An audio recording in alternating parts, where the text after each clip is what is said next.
Welcome to Uncover the Human, where every conversation revolves around enhancing all the connections in our lives. Whether that's with our families, co-workers, or even ourselves. When we can be our authentic selves, magic happens. This is Cristina Amigoni. And this is Alex Cullimore. Let's dive in. Welcome back to a very special episode of Uncover the Human. We are here on our 200th episode. Welcome back, Cristina, and our guests, Abby and Aaron. I like to welcome back me as if I've ever left. Yeah, welcome back after the long hiatus that we had from Cristina. I think we all remember the last 7 episodes where I was just talking to myself in the void. I know there's going to be in the shower. It's all right. We do have Abby and Aaron, thank God, on here. So welcome to the two of you. Thank you. Oh. Thanks for having me. Yeah, it'd be funny if I just wake up sometimes randomly in the night, like, welcome back to this episode.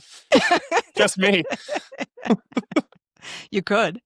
Isn't that what the clips that we're supposed to be doing are all about? Aaron could talk about the frustration of dragging us to do what we're supposed to do later in the episode.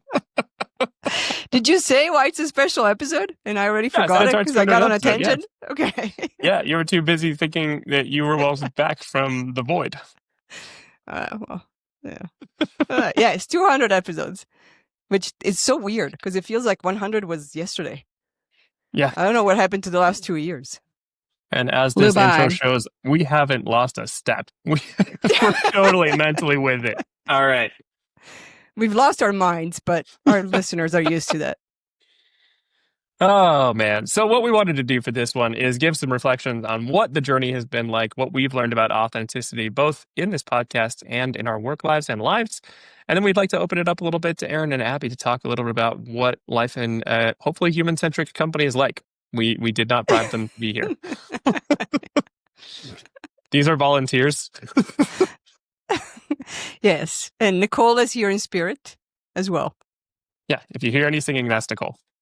Yes. Happy to volunteer. Yeah. Nicole didn't like being voluntold, so. Which is human-centrically possible. So, it is. Cristina, since you've just come back from a long vacation in the void, let's talk a little bit about what are your reflections? What have you learned about authenticity and its importance over the course of our 200 episodes doing this? What have I learned about authenticity? That every episode is different. Part of the authenticity theme within the podcast that we chose when we decided to start a podcast, I think it definitely has run through every episode because of our guests and our conversations and how we show up in them. And I think what I've learned is it's definitely a muscle. The more I do it, and the easier then it gets, and the more fun it gets to do. What have you learned? I think those are really good reflections. I like the first one particularly, that it's always different. Every episode's different. Every authenticity is different. All the definitions are slightly different. And I think that's actually how it feels to be authentic. You show up a little different every day. Like, you are a changing person. It's not like you go find the finish line. You found you. You are now you until the end. It's just you continuing to find you and understanding what it is to be in alignment with yourself. And so I think that ever-changing aspect of authenticity is one we've gotten to explore by doing this 200 times, but also one that is just a true portion of being authentic. And I also think that the more I think about it, the more authenticity is important because it's about your own energy preservation. And life, at the end of the day, I think, is ultimately a game of protecting and deciding how you use your energy. How do you get energy back when you need it? How do you use it at where you want to use it? And how do you make sure you protect yourself when you're starting to lose it? In whatever ways that can happen. And authenticity is a huge, I think, tool to get into that, because when you know yourself more authentically, you can more authentically connect to what's going to be energetically aligned for you. And how are you going to preserve that feeling of not being burnt out, of not being just tired and someone else, and holding up the masks and the armor that we otherwise hold up. Yeah, definitely. And we don't just show up authentically in the 200 episodes of the podcast, hopefully. No, I think any of our clients and anybody who's had to interact with us would agree it's pretty much the same. Yes. This is Teams calls, and this is work calls, this is client calls. This is us. Yes. Indeed. So I have a question for you on the podcast. Fire Because away. authenticity was the theme. Do you remember why we wanted to start a podcast and what we wanted it to be about and why we chose authenticity? I'm going to stack the questions for a while and then see if you can remember them. You have like 4 or 5 more you want to stack on before I start? I'm sure they'll come up as you start talking. And also, how do you spell authenticity? And also, what does authenticity mean in different languages? And also, what are the cultural definitions that have changed through the centuries? Now I forgot my first question. Why did we start the Why did we podcast start the and podcast? why about authenticity? And why So- did we do it as a company? I just found another question. All right, I'm gonna keep talking, and you just keep peppering with questions as you think. All right. So I think why we started the podcast. First of all, we always had wanted to do a podcast. We were when we were starting our company, we were looking for lots of inspiration. We knew what we wanted to see change in the workplace, and so we wanted to understand how other people were doing similar things. We wanted to understand the world of humans at work, particularly. I think we'd both always been interested in that, but we got a chance as we were starting Siamo to really explore that. And podcasts were a huge portion of that learning curve because there's a lot of great thought leaders out there like Brene Brown, Adam Grant, Simon Sinek, people that you can learn a lot from on a podcast. And we always wanted to be able to kind of have a similar voice in the space. We had strong opinions about what we thought should be happening in the workplace.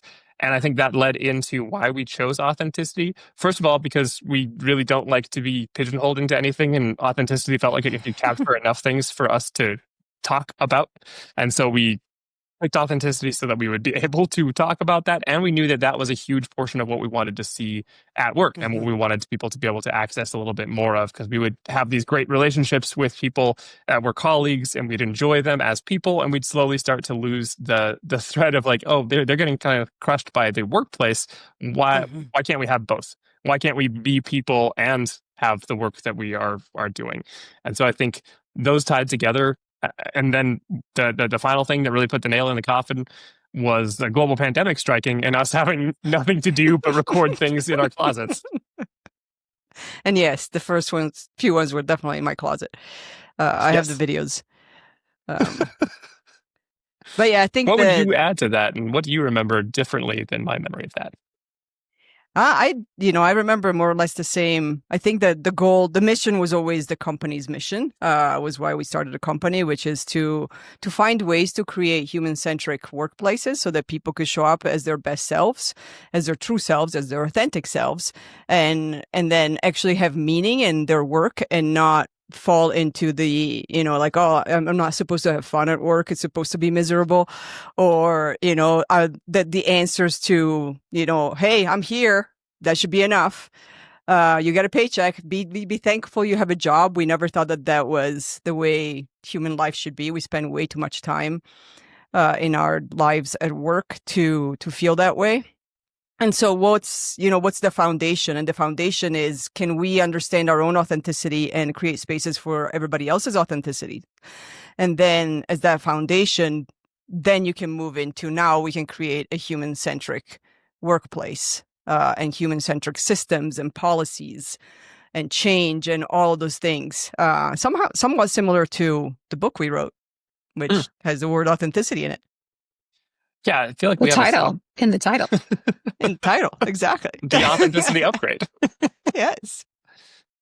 No, that's a really good way of putting it. I think that helps answer also your last question, which I do remember despite the stacking, which was that why did we do this as a company? Why did we start this there? And that was because it is tied in with the mission of our company. And when we do this work in organizations, there's lots of discrete projects that we're working on. We're working on different ways to bring like the human side of change. So make sure people are actually brought on in a human way through organizational change. That one ends up being its own type of work. When we talk about leadership workshops, when we talk about team cohesion workshops, these are all ways to bring that humanity to work. But we don't get to explore, if we only kept it to that, we wouldn't get to explore what do other people do? How do we connect with other people who are in the space? And what are other ideas people can just get for free by going onto Spotify and listening to an episode? And so as a company, it made sense to kind of jump out and say, hey, here's another angle of how we can deliver on the mission. Here's a whole extra portion that we wouldn't immediately get to in our day-to-day client work, which is super human, super helpful. That's what we enjoy doing. But getting to do the podcast also augments what we're able to offer, and it allows people to see more more ways to be human and allows us to get more ideas, meet more people, and find more people in the human authenticity workspace. Yeah. Did you take a breath in that? I don't Or take no? breaths. Authentic Alex doesn't breathe, just talks in one very long sentence.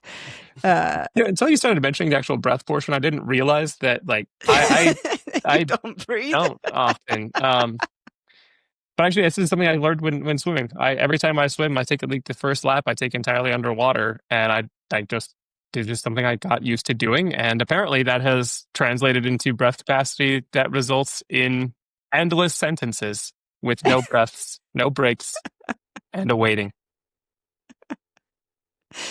Yes. Seems like an No, opportunity for a new practice. Yeah, when people Yes. say practice breathing, I go a very different way than most people. So people are like, box breathing. I'm going to box breathe. I'm going to take pauses. I'm going to count to 10. I just wear myself out and just watch the oxygen meter deplete slowly. Everybody has their own practices, and that's authenticity, damn it.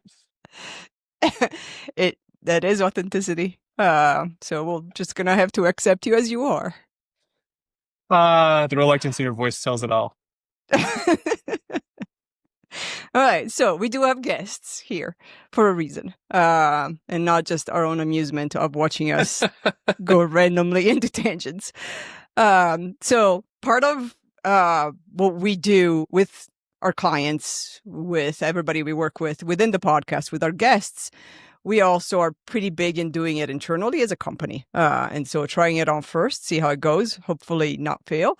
And when we do fail, learn from that and figure out how to do it best.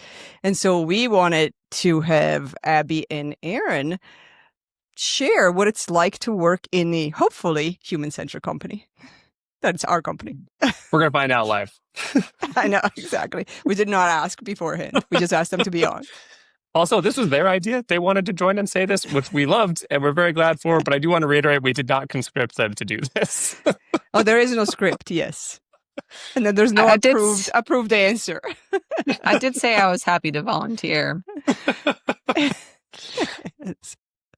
So, Abby, Aaron, what brought you guys to Siamo? What's it like? And do you feel like it's a human-centric workplace? And who wants to go first? Oh, I mean, Abby, would you like? I can certainly go. Sure. I can go either way. Aaron has 2 A's. Let's go So maybe- alphabetically. Yeah, Aaron goes first. I love it. Yeah, we have a crazy proportion of A starting people in our company. It is very confusing for Nicole and I. Yeah, and especially I have to prepare myself because I'm always AA at the top of the list of every webinar meeting list, and so I'm happy to be called out. But here today, I'm volunteering. So, but yeah, so AA, go on. AA, go on. AA, Ron, go on. Yeah, so, honestly, thank you first of all for all of those all of the words around authenticity, because fundamentally it's really why I came to Siamo. Joining Siamo felt like stepping into a place where who I am and how I work can finally coexist. I have worked for the last 12 years in traditional consulting, by that, very performance driven, focused, all of that, that's all that mattered. And, I'm, historically I'm trained in change management. I'm also trained as a coach, and felt coaching was, incompatible, in the traditional consulting model at times with, how companies manage change and how, they approach change management in general. And so I really wanted to be part of a company that was where humanity and performance aren't opposites, where we are focusing on humans and teams, where I wanted the opportunity to integrate coaching and change into real transformation work by leading with a coaching first approach, a human first approach. To create that space of authenticity where people feel that sense of safety and other things, to really, really live in their most authentic, aligned self. And so for me, my intent, what drew me to Siamo was really to finally come home with a human first lens. So it wasn't an afterthought, to where I'm really, I'm feeling aligned to my values on a daily basis. And so I've really been given the opportunity, to join, Siamo, to really connect with that. And it's really helped me do that. Oh, I'm very glad we're recording that. That's going to go on a website.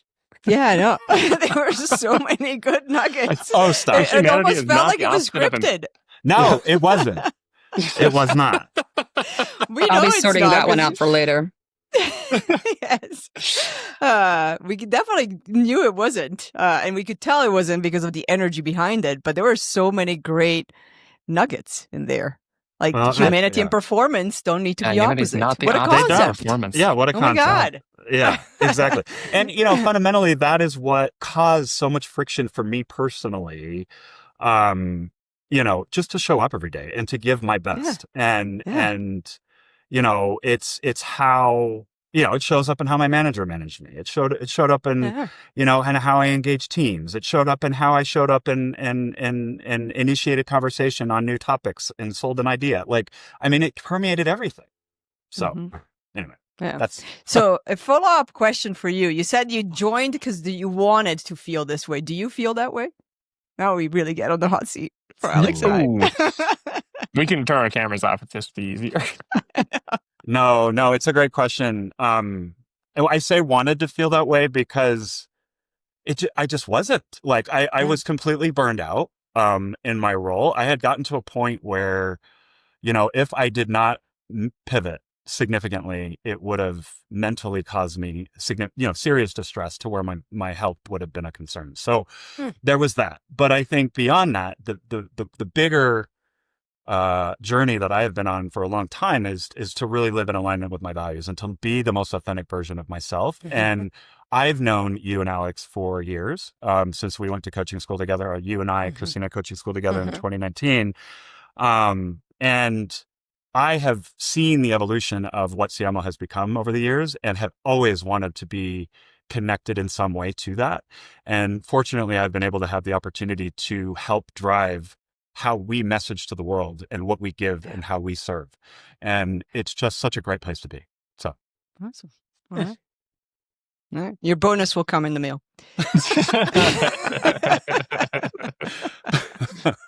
I think maybe AB should have gone first, having to follow that up. I don't know. All right. Well, AB, you're on the hot seat. I've been thinking about this since y'all first talked about the 200th episode and my coming on here and what you wanted to ask me. And there's so many different ways I could approach it. But the thing that's coming to mind right now is like, it is spiritual. I don't know how it happened. We've said that it was a whisper from the universe, but I don't believe in coincidences. The way that I found Siamo is inexplicable. And I'm so For those who grateful. don't know, what's the story that got you into? Well, I don't the even really know, complete so. story. Yeah, we've I got mean, time. it might take us a minute, but the short version is that Christina and I have been friends since I was 17, she was 18. We met in college. And then I'd say around the turn of the century, we lost touch, went in different directions, had a family, and she did the same and was building her career. And I,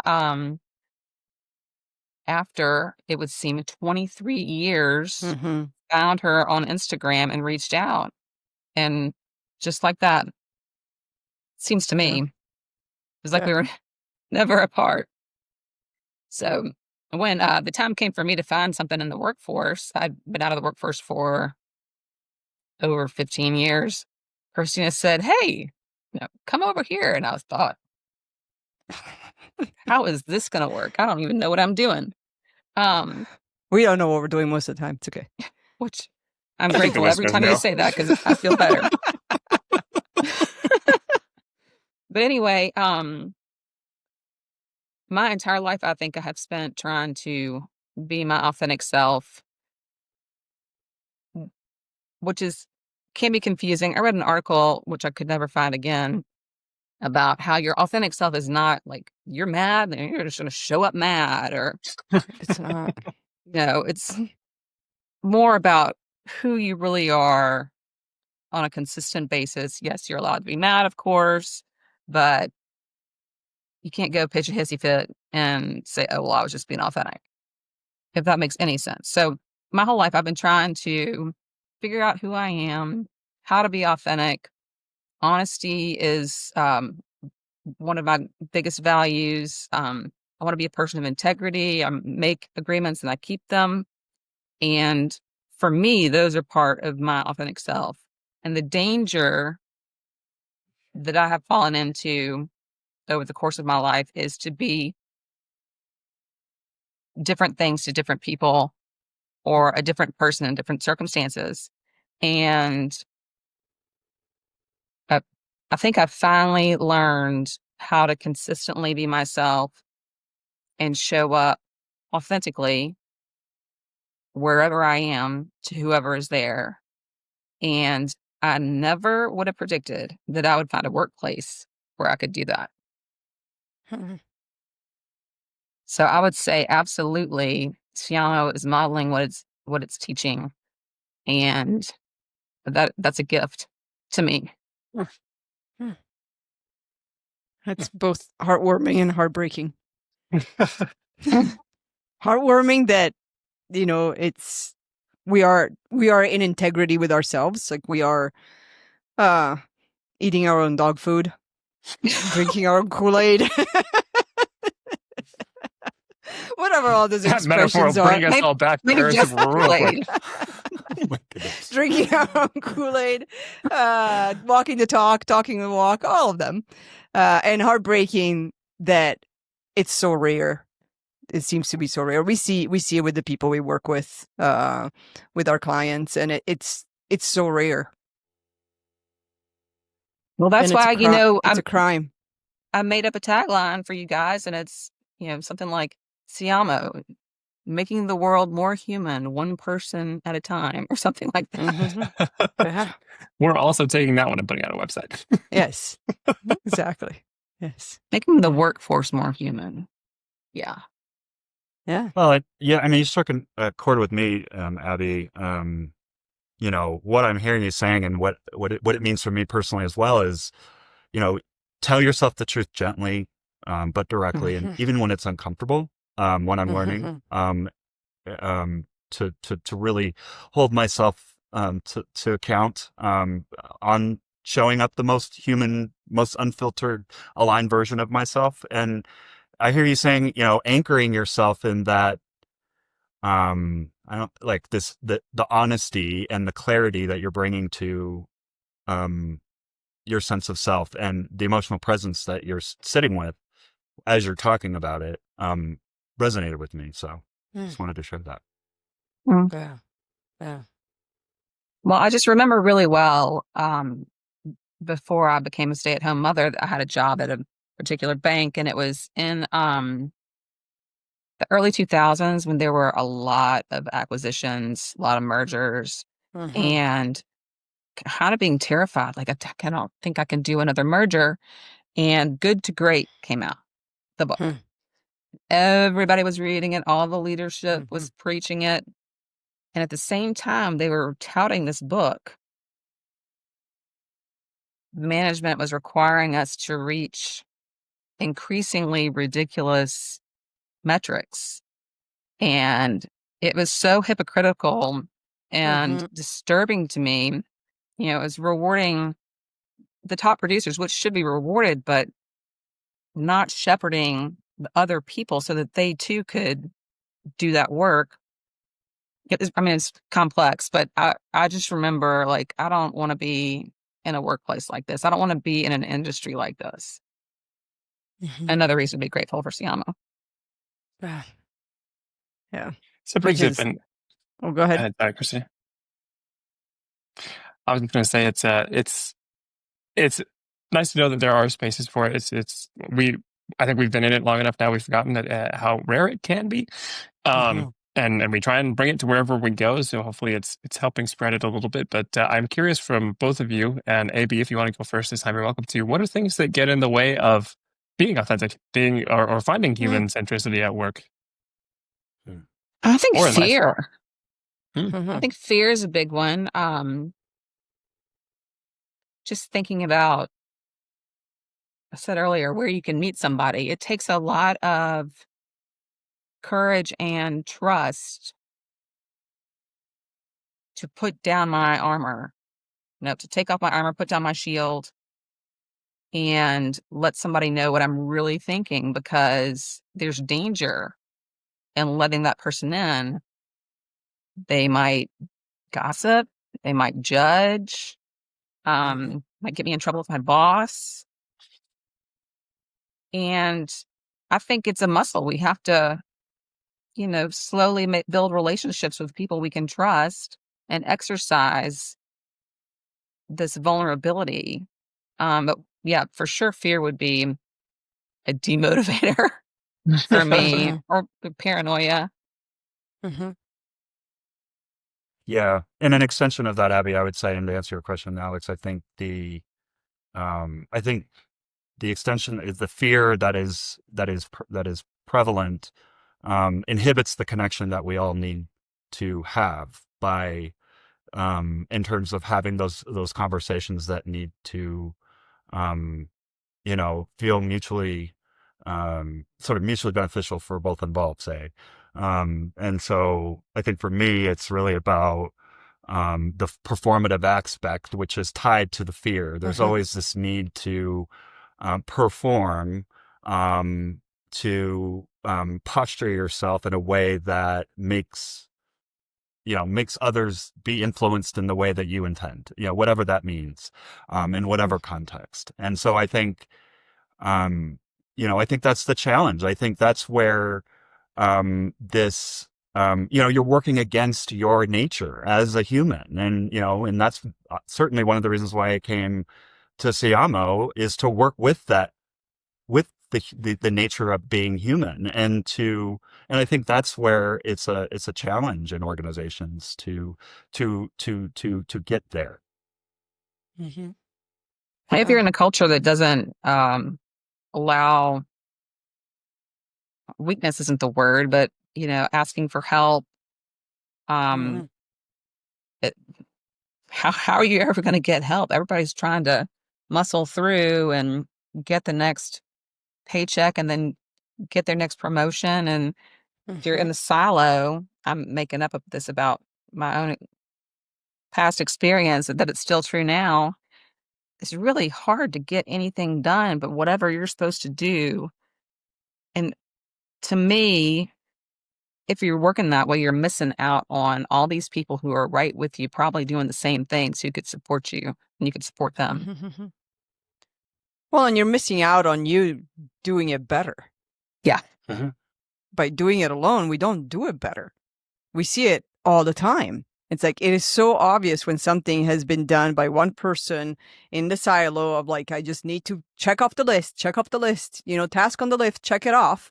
And the receiving end, it's like, okay, you checked it off, but are you getting the results you wanted? Probably not. Well, I can say too that that's something about Siamo. Like, I'm not afraid to ask for help. I'm not afraid to say, I have no idea what you're talking about. And I have never showed up in a workplace and felt like I could do that with any one of y'all. I mean, there might have been somewhere that I worked before that I thought I could ask that person because that person had shown that they were safe.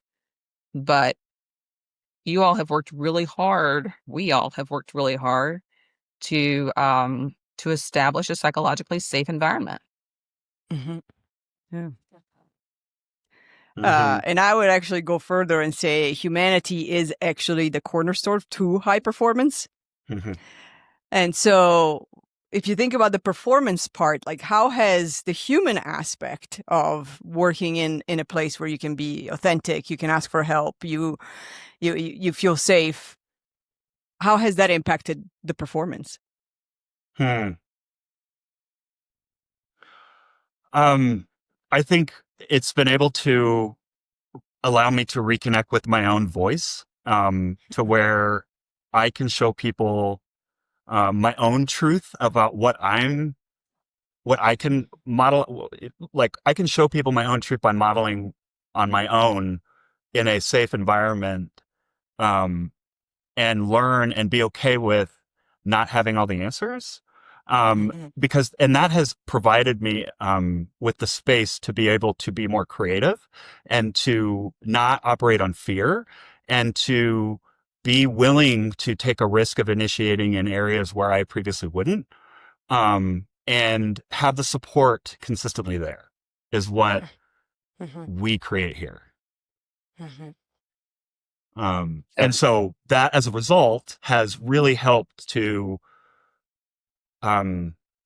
help. I have felt significantly engaged in, I use these words authentically because it's true. Like, to be able to, I don't know how to really describe this. It's like to be able to translate our values and how we show up internally and externally, because that's what I'm working on right now from a how do we get our messaging out standpoint. That has really helped me to, I've really understood the need to lean into my strengths around building bridges between you and Alex to draw out the insight, the action, the connections that we need to make in order to make this, make this machine run, like to really expand what we're all about here at Siamo. And I think that's, been really enabling for me to have just this connection with my work. That's great. You guys are both showcasing, and not just because you volunteered to be on this, you're both showcasing why you make great fits for Siamo, and you guys have been great additions to everything in this team. First of all, you've got a lot of openness and curiosity and vulnerability. That's like a good expectation of what helps us all keep that psychologically safe environment. But you've both cut straight to the core of what it feels like. What I would agree that fear is the root of what ends up holding us back. And it's expressed in different ways. It can be expressed as anger. It can be expressed as stress. It can be expressed as other things. But that fear is generally the core issue behind our own blocks, behind company blocks, behind team blocks, behind relationship blocks. There's some level of fear driving it. And your ability to get down to the core of that is great. That's kind of why we started Siamo, to talk about humans. We wanted to get to the more abstract core of what we see as the problems. And you guys both did a great job of identifying the core of why that ties to performance. And Aaron, you mentioned it's about that fear creates this performativity. They get this performance, this feeling of needing to be performative. And I think that is an unfortunate encapsulation of a lot of workplaces where fear drives us to perform in ways that burn us out. So we're too afraid not to burn out. And that's a hard place to be. That's a hard place to stay. And I think you both hit on that. The idea that safety is a great way out of that. And it takes that vulnerability and that courage to step out and do it. You guys have both done incredible jobs with that within our work at Siamo, but also right here in this conversation. And can Thanks, I add, Alex. thanks, Alex. And can I add, absolutely, like, I would say too, that we are, there is this, when you talk about performance and the performative nature, it's exhausting. And it is. In this exhaustion, you're scrambling to get out of it. And you're like, what podcast can I listen to? What tool can I find? What knowledge can I garner to help me get out of this hole that never seems to be filled, always seems to be I fall into, rather. And I don't feel that here. I don't feel that need. I just, there's no exhaustion there. And like I said earlier, it just opens up the space for creativity, authenticity, being able to really engage in the work that matters, that's tied to what we do here. And I just think it's, it's obvious that I'm excited about what we do here. It's been a long time coming for me, 12 years, for me to feel the way I feel right now. So I'm speechless. I'm speechless. That's really describing it. That exhaustion is it. Yes, it's that exhaustion. Yeah, and if I think about, first of all, like your performance from an individual point of view and everything you've described, both of you. But as a performance from a business perspective, from an organizational perspective, which is what a lot of workplaces and companies get stuck on, it's not separate, as Aaron brought up from the beginning, because we see the results. Like, we're doing things thanks to the two of you and Nicole that we could only dream of. Like, these were things that I am sure I have sent in a text message at some ungodly morning hour to Alex multiple times. And they've always been like, we need to do this and this and this and this and then this and this. And it was always limited. With just the two of us, it was always limited to what we could actually accomplish. We would never get to all these things. And now we're doing them and we're seeing them getting done and building, over on each other and on top of each other and new things. And none of that as a company would be possible. The success that we've had wouldn't be possible. I find that so hard to believe, but I also think it deserves the celebratory dance or something. That is 100% accurate. Not only do I have the receipts on the text messages that I have received, I also agree that there's just a significant change in what we do. Christina and I have done a lot of work to help people understand how they work in companies, and it's always really fun to bring that to companies. But that always accompanies some self-reflection. And when it was the two of us, we knew where our deficiencies, let's say, lied, or where we were less inspired to finish things. We have lots of ideas. We have lots of discerned ideas. Mm-hmm. We just weren't bringing everything to life. And even if we had the energy to do so, we often had other things that also had to get done. So not only have you guys come up and helped bring those things to life, you guys have all found ways to work with us, which has been really like wild and hilarious to see. I don't mean hilarious in a bad way. Like, it's great. Sometimes I feel like overly seen. You guys do a great job of anticipating how to work with us, which is, I think, maybe not easy, but you guys do a great job. You find ways to get us to get through these things. You find creative ways to keep pushing things forward. And to that end, there's some magic that has created a lot of those things that were on the shelf are starting to come to life. And it's really fun to see. And it's absolutely credit to you guys and Nicole, our unseen hero. We miss you, Nicole. We wish you were here.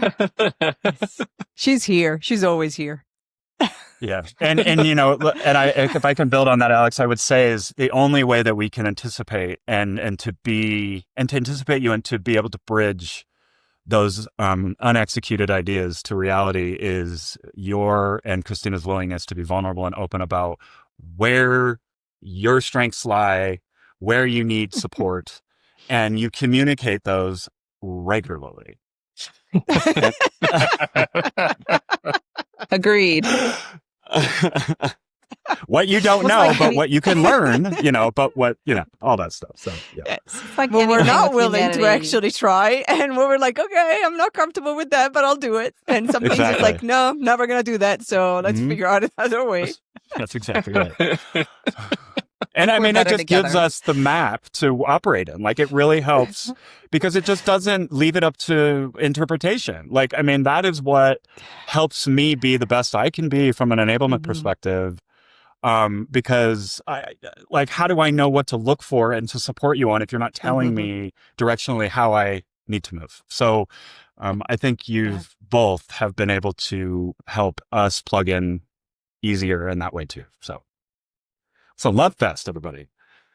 So, and to that end, it's not always easy. And I think that, one of the great things that I've experienced is being able to have hard conversations. It's not just boss employee, one up, one down. It's human to human interaction. Like, well, what is the real issue? Like, how can we address it? Taking responsibility, the boss takes responsibility for him or herself. And it's an incredibly refreshing change for me in my life. Should we tell them about the new performance review that we have going on? Make sure the responsibility gets pushed to the employees. Let's do this. We have an exciting announcement to make. No, I'm kidding. We're going to end up with a different type of hiatus here from me if there's a whole performance review process. I'd cancel myself. Say it ain't so.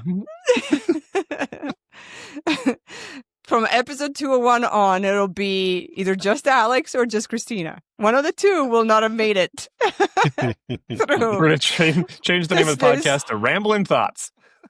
Dude, this brilliant idea about having a performance review process. Yeah, no, that's not going to happen. That was not one on the shelves. Sorry. No. That has never been represented in any of the late night text messages or early morning Oh, God, text no. messages, depending on how you look at it. Well, thank you guys so much for stepping in and stepping up and showing what your experience has been in this. I'm blown away. I'm glad that this has been working out for you guys, and I'm glad you guys have been really incredibly helpful. And it's really exciting to have this conversation with you to see what that is Yeah. for you guys. And we're of course always here to continue to have that conversation. But hopefully this helps identify for some people what human-centric looks like, why we keep talking about it, why it's all over our website, and what we work to try and deliver. And why You it matters too. and why it will help your organization and your Yes. teams and your people. You can have Yes. it too. It's not just for us. Yes. Yes. That's the fun part about Yes. what we get to do. We spread it like a virus. Yes. If A new only it were pandemic. that fast. We It's like can when you figure it used out. to come too slowly. I'm pretty sure we've had a few of our clients actually say this. Like, if you could bottle this up and just spread it, the world would be a much better place. Yes, absolutely. I think my favorite Yeah. quote is from Becca. She's like, "I now see everything from a person first point of view, and I thank/blame you guys for that." Yes. That's definitely one of the best quotes. All right. So we always ask our guests to tell us what their definition of authenticity is. So it's your turn, and you can choose whether you want to go alphabetically or reverse alphabet, like our graduation, Abby. That was Wow. excruciatingly painful for me as an A who always goes first in last names, and I was like the third to last in a freezing May day with little ballerinas and a summer dress on. Good God. That's a memory. Yes. Well, I Paints a think I picture. gave my definition earlier, but the Abby version is what you see is what you get. What you see is what Wiggy you wig. get, so others feel safe to do the same. Yeah. Yes. Mm. Yeah. Yes. Mm. Abby, I was totally Um, joking about having to keep it to 10 words, but that was a great 10 words. Did you Yeah. count them? No, it's just less than 10. What you see is what you get. That's less It's than 10. I won't be Aaron? able to get within 10, but what I will say No, is, you don't have to. It was a yeah, total I mean, joke. and I mentioned this earlier, and I believe it truly is that the most human, the most unfiltered, the most aligned version of myself, aligned version meaning aligned to the core values that I espouse and I live by, which is connection, perseverance, independence, what else? Mentorship, and authenticity, which is the 5. I know I don't have 3, Christina, but I have 5. I can't get it down to 3 because they're That's all fine. huge. You can have as many as you remember. I can't Man. remember more than 3. Oh, well, and lately because I'm so, as I've said today, it's like making such a huge shift. It's just, it's something that's a top of mind for me daily. So, hopefully, yeah. So that's me. That's my authenticity. Beautiful. No, they're great. Well, thank you both. Thank Yes. you. No, This it's is been a so fun to pleasure. be here. Yes, to infinity and beyond. Yes. Copyright Disney. Sorry about that, guys. Yes. That's from Toy Pixar. Story, isn't it? Yes. Okay. Pixar, which was bought up by Disney, right? Yes. It was, but yes. All right. Well, thank you for listening. Thank you, everybody.